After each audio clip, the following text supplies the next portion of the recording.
It has long been said that the British buy more convertibles than any other European nation.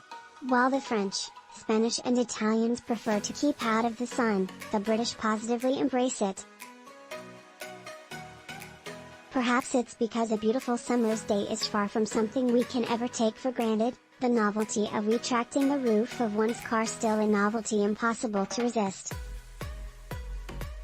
I'm beginning here because my time with the convertible version of the Bentley Continental GT Speed was organized while the sun shone bright, but eventually occurred across a weekend that included gusting winds, rain, a bit of sunshine, and even a downpour of snow and hail. Welcome to England in the early springtime. Pack your suitcase for every eventuality. So, while the roof only came down for 2 brief occasions, this was enough for the Bentley to win me over. Not that it needed to try particularly hard, given how I'd fallen hopelessly for the hardtop GT Speed at the end of last year. Whatever the roof is made from, this is one of the finest cars on sale today. From the muscular but classical exterior design, to the sumptuous interior, faultless ride quality and, particularly in speed guise, monumental performance. It's a wonderful thing, and being able to enjoy the wind in your hair, and the W12 engine in your ears, makes it all the more special. Bentley says the cabin of this car with the roof up is as quiet as the hard-topped version of the previous generation Continental GT, and I believe them.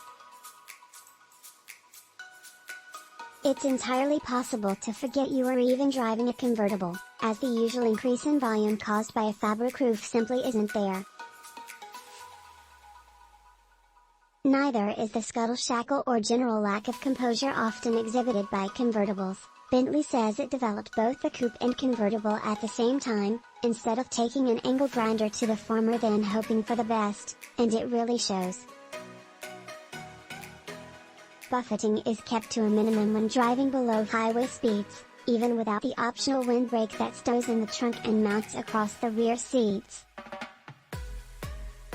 The roof is operated with a button on the center console and takes 19 seconds to be stowed or erected, but does rob a fair amount of space in the trunk.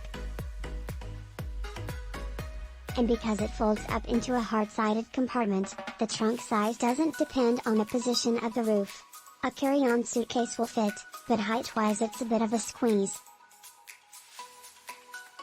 Space in the cabin is the same as before, with the rear seats suitable for children and shorter adults.